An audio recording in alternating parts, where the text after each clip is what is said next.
बच्चों नमस्कार जी, आप सभी का बहुत बहुत स्वागत है। आज हम लोग लेने वाले हैं रिवीजन हाउस प्रॉपर्टी का। आई होप आपने इसके पहले के रिवीजन सभी देख लिए होंगे और हाँ, ये भी रिवीजन आपको देखना है। रिवीजन का बेहतरीन इस्तेमाल तब हो पाएगा जब आप यहाँ पे अपना टाइम बचाकर रिवीजन यहाँ से कर ले और साथ साथ में मैंने जो क्वेश्चन है अपडेट किया है वहाँ से क्वेश्चन देख ले या आपकी बुक से आप क्या कर ले, क्वेश्चन देख ले। आज हम लोग जो रिवीजन लेने वाले हैं, इसका ये जो वीडियो है आपको आपके दोस्तों को फॉरवर्ड करना है। अकेले अकेले नहीं देखने का भाई, दोस्तों को फॉरवर्ड करने का और हाँ, क्विक रिवीजन करने का। आइए आज एक और हेड उठाते हैं। एक और हेड का नाम है हाउस प्रॉपर्टी। बहुत छोटा सा हेड है और काफी क्विक रिवीजन हो जाता है। यस, काफी क्विक रिवीजन हो जाता है, तो मेरे साथ आइए। लेकिन रिवीजन से पहले भाई साहब आपको एक छोटा सा मोटिवेशन ध्यान में रखना होगा। Whether you think you can or you think you can't, you are right. आपकी सोच ही आपको आगे लेकर के जाएगी कि भैया आपको करना है। आपको लगता है आपसे हो सकता है तो हो सकता, आपको लगता है आपसे नहीं हो सकता, नहीं हो सकता। सारा गेम दिमाग का है, याद रखिएगा। चलिए, सेक्शन चालू होता है सेक्शन 22 से। चार्जिंग सेक्शन है साहब, एचपी का चार्जिंग सेक्शन है। 3 कंडीशन सेटिस्फाई करनी होती है अगर एचपी में इनकम लाना है तो। एसएससी कौन होना चाहिए साहब? ओनर होना चाहिए। एसएससी कौन होना चाहिए? ओनर होना चाहिए। यस, ओनर में कौन इंक्लूड होगा? मालिक। डीम्ड ओनर इंक्लूड होगा। ओनर में कौन इंक्लूड होगा? डीम्ड ओनर इंक्लूड होगा। अब आप ये पूछेंगे कि सर डीम्ड ओनर कौन रहेगा? Owner includes deemed owner, owner includes deemed owner. तो सर डीम्ड ओनर कौन रहेगा? मैं आपको बता दूं 5 लोग डीम्ड ओनर के कैटेगरी में आते हैं। Transfer to spouse for inadequate consideration. अगर आपने स्पाउस को ट्रांसफर किया है, 1 मिनट, अगर आपने स्पाउस को ट्रांसफर किया है for inadequate consideration, deemed owner माना जाएगा। Transfer to minor child for inadequate consideration, deemed owner माना जाएगा। होल्डर ऑफ इम्पार्टेबल एस्टेट, कोई अगर इम्पार्टेबल एस्टेट होल्ड कर रहा है तो जो उस स्टेट को होल्ड कर रहा है, मेंटेन कर रहा है, ये डीम्ड ओनर माना जाएगा। Member of cooperative society, cooperative society का जो मेंबर है ये क्या माना जाएगा बेटा? डीम्ड ओनर माना जाएगा। Person who is in possession of property as per transfer of property act, transfer of property act के तहत मान लीजिए अगर पोजेशन आपके पास है प्रॉपर्टी का, लेकिन आप क्या नहीं है बेटा, उस प्रॉपर्टी की रजिस्ट्री आपके पास नहीं है, तो भी आप डीम्ड ओनर माने जाएंगे। Lease for more than 12 years, अगर लीज आप ले रहे हैं मोर देन 12 ईयर्स के लिए तो भी आप क्या माने जाएंगे? डीम्ड ओनर माने जाएंगे। तो ये लोग कौन माने जाते हैं बेटा? Deemed owner. Transfer to spouse, transfer to minor child, impartible estate, lease for more than 12 years, members of cooperative society and transferred under the TOPA act, ये लोग कौन माने जाते हैं बेटा? डीम्ड ओनर माने जाते हैं। SSC must be owner, owner includes deemed owner. There must be land, building, appurtenant thereto. HP में अगर इनकम लेकर के आना है तो land must be connected with a building, Chhapra हो या ना हो। याद आ रहा है बेटा कुछ? दूसरा, इस प्रॉपर्टी में आपका अपना बिजनेस या प्रोफेशन नहीं चलना चाहिए। इस प्रॉपर्टी में आपका अपना बिजनेस या प्रोफेशन नहीं चलना चाहिए तो ही एचपी में इनकम आ सकती है। एग्जाम पॉइंट ऑफ व्यू से सेक्शन 22 बिल्कुल काम का नहीं है। यस, अच्छा जी, यहां से हम लोग आगे निकलते हैं एचपी में कंप्यूटेशन करने के लिए। याद कीजिए, पूरे इनकम टैक्स में, कैसा बेटा? पूरे इनकम टैक्स में सिर्फ एचपी और कैपिटल गेन ही ऐसे हेड है जहां पे फॉर्मेट दिया है प्रॉब्लम को सॉल्व करने का। फॉर्मेट क्या था? जल्दी से मेरा बच्चा याद करके दिखाएगा। फॉर्मेट क्या था? सबसे पहले था ग्रॉस एनुअल वैल्यू। बिल्कुल सही जा रहे हो। ग्रॉस एनुअल वैल्यू में से म्युनिसिपल टैक्स माइनस होगा। म्युनिसिपल टैक्स में से माइनस होने के बाद क्या आएगा बेटा? एनएवी आएगा। एनएवी में से 2 डिडक्शन मिलेंगे, standard deduction and interest on borrowed capital. तो आपका आ जाएगा इनकम फ्रॉम हाउस प्रॉपर्टी। तो आपका आ जाएगा income from house property. Yes और नो? यस, अच्छा जी सर। तो चलिए एक एक चीज को सबसे पहले अंडरस्टैंड करते हैं। सबसे पहले अंडरस्टैंड करते हैं सर ग्रॉस एनुअल वैल्यू कैसे निकलेगा। चल मेरा बच्चा बता, ग्रॉस एनुअल वैल्यू कैसे निकलेगा? Gross annual value will be higher of. बिल्कुल सही जा रहा है, तू बोलते जा। Gross annual value will be higher of. Higher of बोलो बेटा क्या? RER ARR, RER ARR। RER बोले तो रीजनेबल एक्सपेक्टेड रेंट, ARR बोले तो एक्चुअल रेंट रिसीव्ड और रिसीवेबल। RER कैसे निकलता है बेटा? याद कर, सबसे पहले म्युनिसिपल वैल्यू और फेयर रेंट लिया जाता है। दोनों में से जो भी हायर रहे इसे क्या बनाते बेटा? Expected rent. एक्सपेक्टेड रेंट को किससे कंपेयर करते बेटा? Standard rent. जो भी लोअर रहा इसे हम क्या बोलते बेटा? RER बोलते हैं। यस, एक्चुअल रेंट रिसीव्ड और रिसीवेबल में से अनरियलाइज रेंट माइनस किया जाता है। अनरियलाइज रेंट तभी माइनस किया जाता है जब condition of rule 4 is satisfied. Condition of rule 4 is satisfied. अब आप ये पूछेंगे सर क्या कंडीशन थी रूल 4 की? सर क्या कंडीशन थी रूल 4 की? जरा याद करके देखो ना, वो कंडीशन नहीं थी टेनेंसी मस्ट बी बोनाफाइड, वही वाली कंडीशन।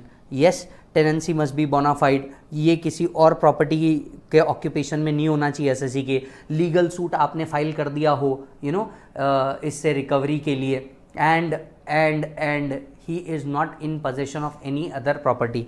तो इस तरह की कुछ कंडीशन सेटिस्फाई होती है तो हम मानते हैं। दूसरा, अगर प्रॉब्लम में अनरियलाइज रेंट दिया है लेकिन ये नहीं बताया है कि कंडीशन सेटिस्फाई है या नहीं है, आप अज्यूम करते हो condition is satisfied. Yes, so deduction is allowed if the condition is satisfied, if nothing is mention assume that condition is satisfied. तो सबसे पहले निकलता है बेटा GAV, GAV is equal to higher of RER ARR, याद आ रहा है? यस, चलो जी, इसके बाद आता है म्युनिसिपल टैक्स एक्चुअली पेड।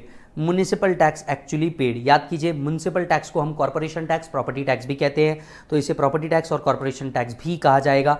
ये किसने बॉर्न करना चाहिए? असेसी ने बॉर्न करना चाहिए। टेनेंट ने अगर म्युनिसिपल टैक्स पे किया है तो डिडक्शन मिलने वाला नहीं है। म्युनिसिपल टैक्स का एक्चुअली पे होना जरूरी है, तो करंट ईयर का पे किया अलाउ, करंट प्रीवियस ईयर का करंट ईयर में पे किया allow, in fact advance tax paid भी अलाउड होता है। लेकिन ये मैटर डिस्प्यूटेड है, ये मैटर डिस्प्यूटेड है। अगर आप सीएमए इंस्टीट्यूट देखेंगे तो वो कहता है कि एडवांस म्युनिसिपल टैक्स जो आप पे कर रहे हो उसका डिडक्शन नहीं मिलता, जबकि रियल लाइफ में हम जितना भी अमाउंट पे करते हैं ये पूरा का पूरा डिडक्शन मिलता है। तो एडवांस म्युनिसिपल टैक्स का डिडक्शन मिलता है, राइट। आपको अकॉर्डिंगली क्या करके आना है, नीचे नोट लेकर के आना है। यस, क्या म्युनिसिपल टैक्स में water tax and sewerage tax भी इंक्लूड होता है? Yes, so water tax and sewerage tax भी इंक्लूड होता है और आपको इसका भी डिडक्शन मिल जाएगा। फॉरेन में अगर म्युनिसिपल टैक्स पे करते हो तो इसका भी डिडक्शन मिलता है। Advance municipal tax paid in foreign is also allowed as deduction. Exam में म्युनिसिपल टैक्स आपको दो तरीके से दिया जा सकता है, कैश में दिया जा सकता है, परसेंटेज में दिया जा सकता है। कैश में दिया तो आपको क्या लेना है? एक्चुअल। कैश में दिया तो आपको क्या लेना है? एक्चुअल। और अगर परसेंटेज में दिया तो आप म्युनिसिपल वैल्यू का परसेंटेज लेंगे, ना कि जीएवी का। म्युनिसिपल वैल्यू का परसेंटेज लेंगे, ना कि जीएवी का। तो सर म्युनिसिपल टैक्स ओनर ने पे करना चाहिए, कुछ फैक्ट बात, म्युनिसिपल टैक्स ओनर ने पे करना चाहिए तो ही डिडक्शन मिलेगा। परसेंटेज में दिया है तो म्युनिसिपल वैल्यू का परसेंटेज आपको लेना है, जितना आपने पे किया it is actually allowed as deduction. याद आ रहा है? हाँ या ना? राइट। अगर आप जीएवी में से म्युनिसिपल टैक्स माइनस कर देंगे तो आप आ जाएंगे एनएवी पे। आप काय पे आ जाएंगे बेटा? एनएवी पे आ जाएंगे। एनएवी में से दो डिडक्शन मिलते हैं आपको सेक्शन 24 के। एनएवी में से दो डिडक्शन मिलते हैं आपको सेक्शन 24 के। पहला है स्टैंडर्ड डिडक्शन, दूसरा है interest on borrowed capital. Standard deduction is at the rate of 30% of NAV. NAV अगर पॉजिटिव है तो ही स्टैंडर्ड डिडक्शन मिलेगा, अदरवाइज स्टैंडर्ड डिडक्शन नहीं मिलेगा। स्टैंडर्ड डिडक्शन मिला तो आपको रिपेयर्स, इंश्योरेंस, मेंटेनेंस ऐसे किसी भी खर्चे का डिडक्शन नहीं मिलेगा। 30% स्टैंडर्ड डिडक्शन लेना है मतलब लेना है, काम खत्म हो गया। 30% स्टैंडर्ड डिडक्शन लेना है मतलब लेना है, काम खत्म हो गया। ये आपको कैलकुलेशन में आना ही चाहिए। दूसरा आता है बेटा interest on borrowed capital. Interest on borrowed capital, सारा गेम ही, पूरा भसड़ ही यहीं मचता है, सारा तकलीफ ही यहीं है इंटरेस्ट ऑन बोरोड कैपिटल को लेकर के। लेकिन आपको बिल्कुल टेंशन लेने की जरूरत नहीं है, तेरे भाई तेरे को फिर से क्लैरिफाई करवाएगा। याद कर बेटा, इंटरेस्ट ऑन बोरोड कैपिटल का डिडक्शन कितना मिलता है तेरे को? इंटरेस्ट ऑन बोरोड कैपिटल का डिडक्शन मिलता है 1/5 of pre plus 100% of post construction interest. याद आ रहा है क्या बेटा? इंटरेस्ट ऑन बोरोड कैपिटल का डिडक्शन कितना मिलता है? 1/5 of pre plus 100% of post construction interest का डिडक्शन मिलता है तेरे को। यस, अच्छा जी। दूसरी बात याद कर, तेरे को ये जो इंटरेस्ट मिलता है ये अक्रूवल बेसिस पर डिडक्शन मिल सकता है क्या? यस, यहाँ एक्चुअली पे होने की जरूरत नहीं है, अक्रूवल बेसिस पे आपको इसका डिडक्शन मिल जाएगा। क्या इंटरेस्ट ऑन अनपेड इंटरेस्ट का डिडक्शन मिलेगा क्या? Answer is no. Interest on unpaid interest is not allowed as deduction. Interest on unpaid interest is not allowed as deduction. बताइए, क्या जो लोन लेते वक्त हम कमीशन या ब्रोकरेज पे करते हैं इसका कोई डिडक्शन मिलता है? Answer is no. कमीशन या ब्रोकरेज जो आप पे कर रहे हैं इसका कोई डिडक्शन अलाउड नहीं है। सर बताइए, इंटरेस्ट जो आप पे कर रहे हैं, fresh loan taken to repay original loan. याद करो, क्लास में मैंने एग्जांपल दिया था कि मान लीजिए मैंने आईसीआईसीआई से या कोटक से लोन लिया है, राइट, 9% से है, एसबीआई मेरे को 7% पे ऑफर करता है, मैंने नया लोन एसबीआई से ले लिया, तो बताइए एसबीआई को जो इंटरेस्ट पे कर रहा हूं इसका डिडक्शन मिलेगा? आंसर था बेटा यस। आंसर था बेटा इसका यस। क्या तुझे याद है?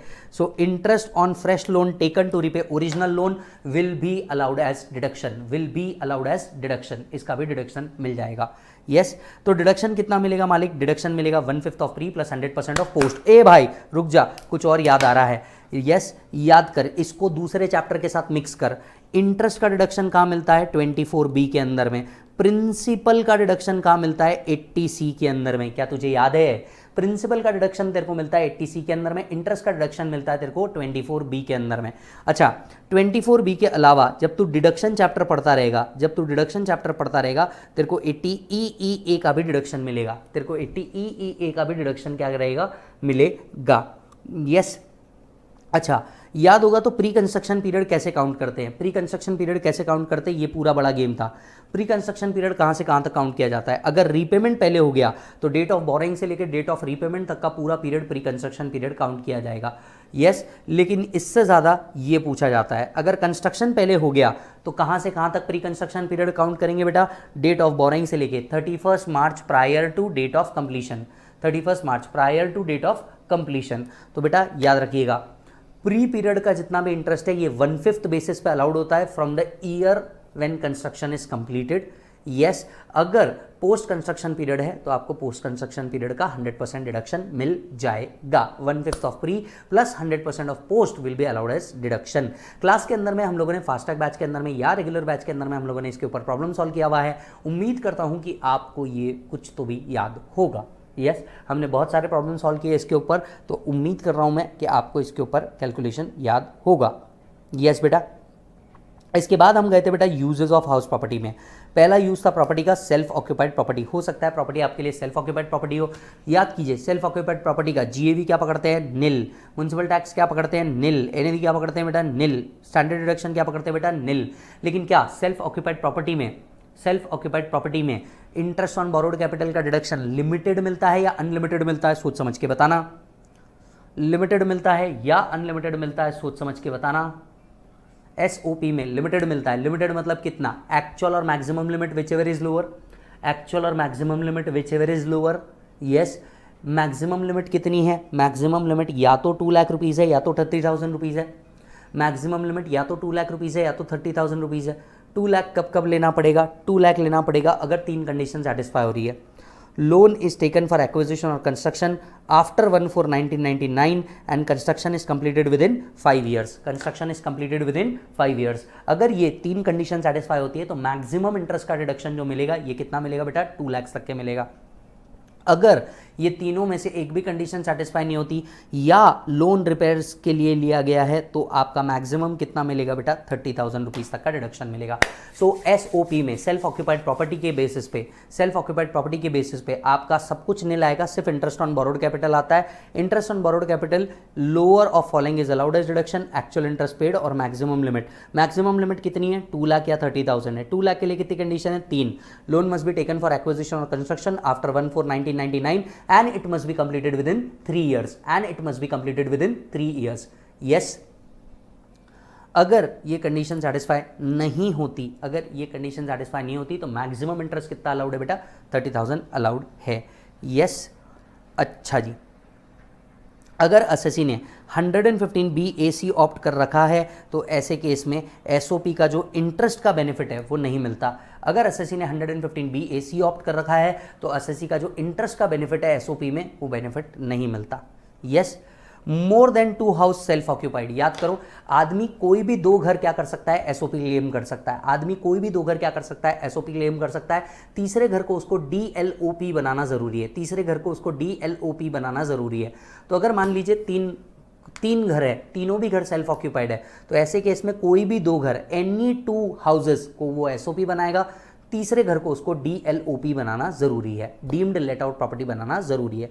अब आप सोच के देखिए, एक्चुअली घर किराए पे है क्या, आप सरकार कह रही है डीम लेट आउट प्रॉपर्टी बना दो, एक्चुअली प्रॉपर्टी किराए पे है क्या, प्रॉपर्टी किराए पे तो है ही नहीं, मतलब ARR तो आ ही नहीं सकता।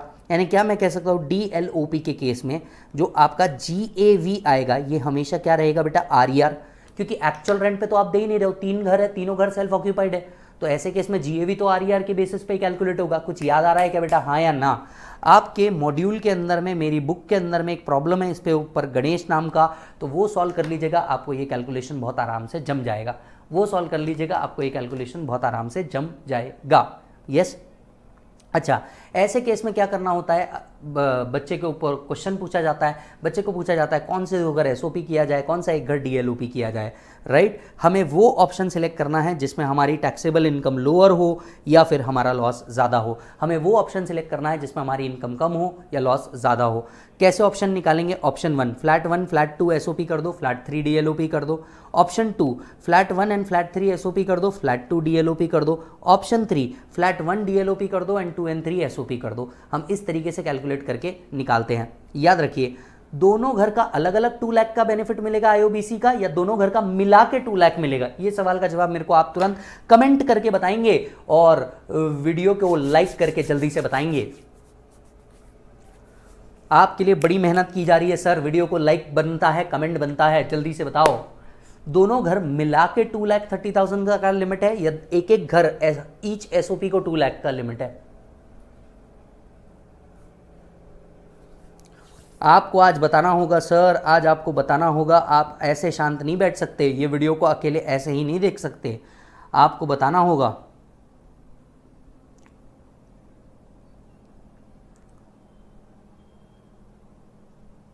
बोलो बोलो।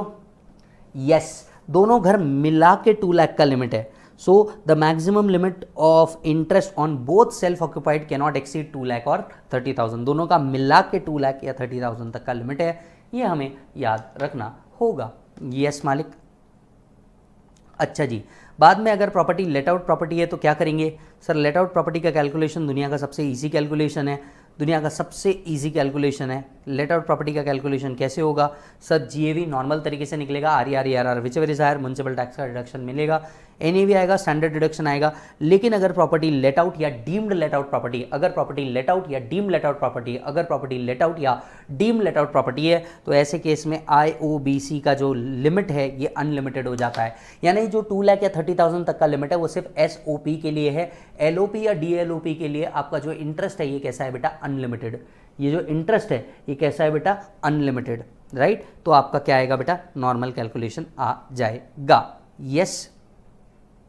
अच्छा जी, चलिए और यूजेस ऑफ हाउस प्रॉपर्टी भी देख लेते हैं। मान लीजिए अगर प्रॉपर्टी लेट आउट प्रॉपर्टी है for part of the year and self occupied है पार्ट ऑफ द ईयर, तो क्या किया जाएगा? अगर प्रॉपर्टी लेट आउट है पार्ट ऑफ द ईयर के लिए और सेल्फ ऑक्यूपाइड है पार्ट ऑफ द ईयर के लिए, तो you need to calculate the income for whole year as if deemed let out for whole year, as if deemed let out for whole year. Yes, so part of the year के लिए self occupied है, part of the year के लिए late out है, तो आपको डीएलओपी के basis पे आपको क्या करना होता है? कैलकुलेशन करना होता है। अब सिंस यहाँ पे रेंट भी आ रहा है तो यहाँ पे जीएवी का जो कैलकुलेशन होता है ये आरईआर और ARR whichever is higher के बेसिस पे होता है। यस, मान लीजिए पोर्शन सेल्फ ऑक्यूपाइड है, पोर्शन लेट आउट है। अब कैलकुलेशन कैसे होगा? अगर पोर्शन सेल्फ ऑक्यूपाइड है, पोर्शन लेट आउट है घर का, तो आपको पूरे घर को एक प्रॉपर्टी ट्रीट नहीं करनी, आपको 2 प्रॉपर्टी ट्रीट करनी है। मान लीजिए नीचे मैं, ऊपर किराएदार। आई मीन टू से कि नीचे मैं रह रहा हूँ, सेल्फ ऑक्यूपाइड है, ऊपर किराएदार रह रहा है, लेट आउट है, तो इसे एक बिल्डिंग मानने की जरूरत नहीं है, इसे सेपरेट यूनिट माना जाता है। एसओपी का कैलकुलेशन एसओपी के हिसाब से होगा, एलओपी का कैलकुलेशन एलओपी के हिसाब से होगा। चलो मेरा बच्चा बताएगा।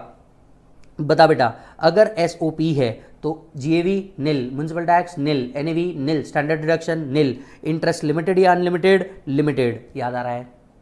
यस। यही अगर एलओपी है, लेट आउट प्रॉपर्टी है, तो क्या आपका जीएवी आएगा? यस। म्युनिसिपल टैक्स आएगा? यस। एनएवी आएगा? यस। स्टैंडर्ड डिडक्शन आएगा? यस। इंटरेस्ट बोल बेटा, एलओपी या डीएलओपी है तो अनलिमिटेड। और फिर आप अपना नेट एचपी इनकम निकालोगे, याद करो यहाँ पे एक वर्किंग नोट बनाना बहुत ज़रूरी है। वर्किंग नोट क्या है कि भैया आपको कंपलसरीली एक प्रपोर्शन, यस, क्योंकि आपका म्युनिसिपल वैल्यू तो पूरे प्रॉपर्टी का एक ही आएगा, स्टैंडर्ड डिडक्शन तो पूरे प्रॉपर्टी का एक ही आएगा। आपको क्या करना ज़रूरी है? डिवाइड करना ज़रूरी है। डिवाइड करना क्या है बेटा? ज़रूरी है। क्लियर है मालिक? अच्छा जी, याद करके देखो, अगर प्रॉपर्टी लेट आउट प्रॉपर्टी है, होल ईयर के लिए वेकेंट पड़ी है, अगर प्रॉपर्टी लेट आउट प्रॉपर्टी है, होल ईयर के लिए वेकेंट पड़ी है, बोलो क्या करेंगे? पहले 2 साल के लिए आप उसका जीएवी क्या कर सकते हो? निल मान सकते हो। यस, अगर प्रॉपर्टी आपके लिए स्टॉक इन ट्रेड बोल करके होल्ड कर रहे हो, पहले 2 ईयर्स के लिए आपका प्रॉपर्टी क्या हो सकता है? इसका जीएवी निल पकड़ा जा सकता है।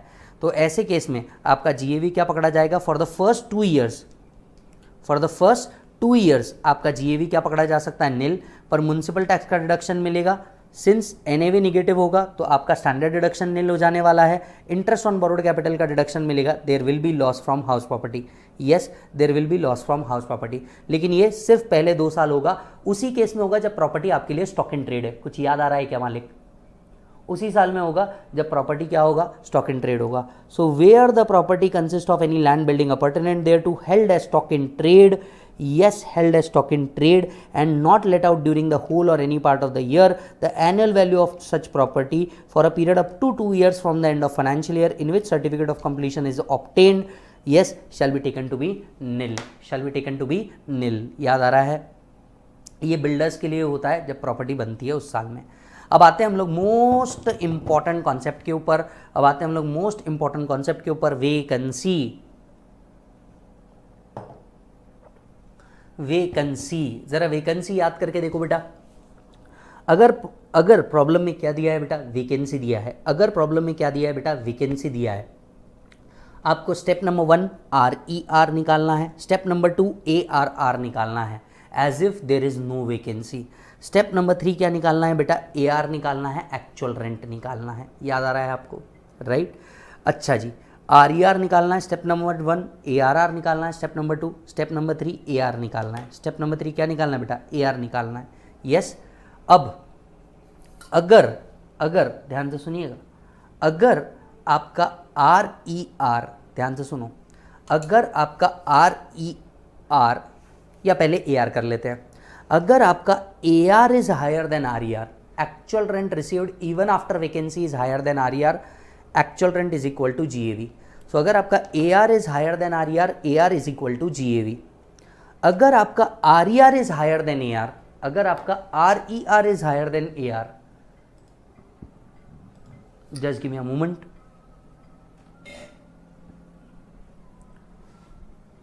वाह जी, बताओ, कनेक्शन ही टूट गया। ऐसे कनेक्शन टूटते हैं भाई लाइफ में। हाँ जी, वापस आ गया। सो अगर आपका AR RER से बड़ा है तो AR को क्या माना जाएगा, GAV माना जाएगा। अगर आपका AR RER से बड़ा है तो AR को क्या माना जाएगा बेटा, GAV माना जाएगा। यस, मान लीजिए अगर आपका RER AR से बड़ा है, is it only because of vacancy, तो AR को GAV मानेंगे। If it is not only because of vacancy, तो RER minus loss due to vacancy को आप क्या मानोगे, GAV। RER minus loss due to vacancy को आप क्या मानोगे, GAV मानोगे। यस,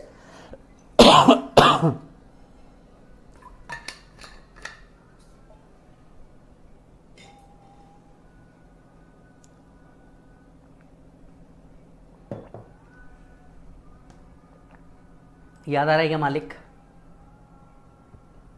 याद आ रहा है? सो स्टेप नंबर 1 RER निकालिए, स्टेप नंबर 2 ARR निकालिए, स्टेप नंबर 3 AR निकालिए, दैट इज एक्चुअल रेंट निकालिए।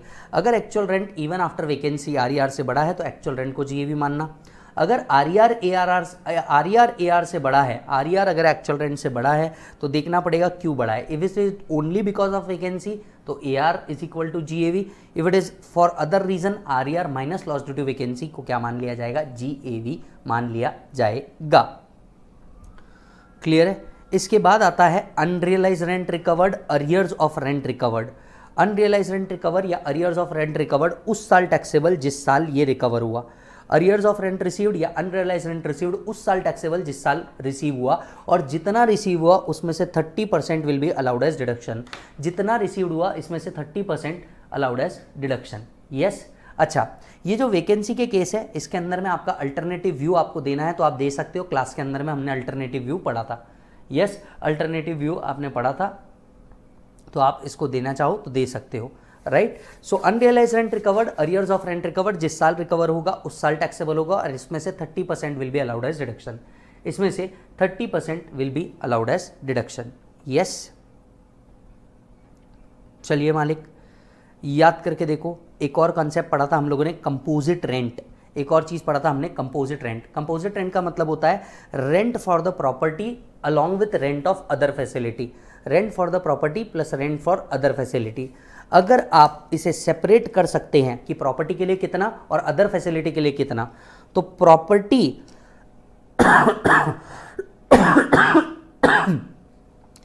के लिए जो आ रहा है वो HP में जाएगा, और अदर चीज़ों के लिए जो आ रहा है वो आपका या तो PGBP में जाएगा या तो अदर सोर्सेज में जाएगा, या तो PGBP में जाएगा या तो अदर सोर्सेज में जाएगा। अगर आप इसे सेपरेट नहीं कर सकते कि प्रॉपर्टी के लिए कितना और अदर फैसिलिटी के लिए कितना, तो या तो पूरा का पूरा PGBP में जाएगा या अदर सोर्सेज में जाएगा, डिपेंडिंग अपॉन क्या आपकी ये रेगुलर एक्टिविटी है या नहीं है। यस, अगर आपकी प्रॉपर्टी आउटसाइड इंडिया है तो क्या होगा, रेंटल इनकम आउटसाइड इंडिया से आ रहा है, ROR है, तो उसकी ग्लोबल इनकम टैक्सेबल है, इंडिया से आए या इंडिया के बाहर से आए। RNOR और NR को तो तभी टैक्सेबल होगा when rent is received in India. सोच करके देखो, RNOR और NR को तो तभी टैक्सेबल होगा when rent is received in India. Yes, done मालिक, बहुत बढ़िया। आ करके देखिए एक last concept, section 26, section 22 charging section, 23 GAV, 24 deduction, 25 recovery of unrealise rent, arrears of rent recovery, 26 आपका डीम्ड ओनर, 26 आपका को ओनर, 27 आपका डीम्ड ओनर। तो लास्ट सेक्शन बचता है आपका सेक्शन 26 को ओन्ड प्रॉपर्टी। अगर प्रॉपर्टी को ओन्ड है मतलब दो लोगों ने मिल करके इस प्रॉपर्टी को क्या कर रखा है, होल्ड कर रखा है। If they are using it as SOP तो दोनों को ओनर SOP का बेनिफिट ले सकते हैं एंड बोथ ऑफ द को ओनर कैन क्लेम 2 लाख और 30,000 IOBC ईच। अगर दोनों को ओन्ड प्रॉपर्टी है, दोनों सेल्फ ऑक्यूपेंसी के लिए यूज कर रहे हैं, दोनों सेल्फ ऑक्यूपेंसी के लिए यूज कर रहे हैं, तो आप क्या कर सकते हो, आप क्या कर सकते हो, दोनों SOP का बेनिफिट क्लेम करेंगे एज GAV नील, दोनों भी SOP का बेनिफिट क्लेम करेंगे as GAV as nil and दोनों 2 लाख या 30,000 तक के क्लेम करेंगे। मान लीजिए अगर प्रॉपर्टी लेट आउट है, मान लीजिए यही प्रॉपर्टी अगर क्या है, लेट आउट है, तो step number 1 you will calculate the HP income as if there is no co ownership. आप अपना पूरा HP इनकम निकालोगे, आप अपना पूरा HP इनकम निकालोगे as if there is no co ownership और बाद में इसे डिवाइड कर दोगे इन द अप्रोप्रिएट रेशो। बाद में आप इसे क्या कर दोगे, डिवाइड कर दोगे इन द अप्रोप्रिएट रेशो। बाद में आप क्या करोगे, डिवाइड कर दोगे in the appropriate ratio. Yes और नो? यस मालिक, चलिए सर। तो इसी के साथ आपका एक और चीज़ खत्म होता है HP को जब आप कर रहे हो तो आपने क्या क्या करना चाहिए। HP को जब आप पढ़ रहे हो, एक सेल्फ ऑक्यूपाइड प्रॉपर्टी का करके चल जाओ, एक वेकेंसी वाला पॉइंट करके चल जाओ, एक इंटरेस्ट ऑन बोरोड कैपिटल वाला पॉइंट करके चल जाओ, एक unrealise rent arrears of rent received वाला पॉइंट करके चल जाओ और एक सेक्शन 26 को ओनर वाला कॉन्सेप्ट करके चल जाओ। इतना अगर आप करके चल जाओगे HP के अंदर में तो आपका काम खत्म हो जाएगा, आपको कुछ और करने की जरूरत नहीं पड़ेगी। हाँ, और अगर वीडियो पसंद आया है तो लाइक करना, कमेंट करना, सब्सक्राइब करना मत भूलना और अपने दोस्तों को तो बिल्कुल भेजना मत भूलना मालिक। यस और no? Thank you so much. मिलूंगा आपसे अगले वीडियो के अंदर में अगले टॉपिक के साथ। तब तक आप अपना पूरा ख्याल रखें और हाँ, रिवीजन में मैंने अगर आपका टाइम बचा लिया है तो प्लीज़ प्रैक्टिस के ऊपर फोकस करें, टोटल इनकम वाले क्वेश्चंस को ज़्यादा फोकस करें ताकि आप ज़्यादा से ज़्यादा क्वेश्चंस को सॉल्व कर सकें। Thank you so much, bye bye and take care.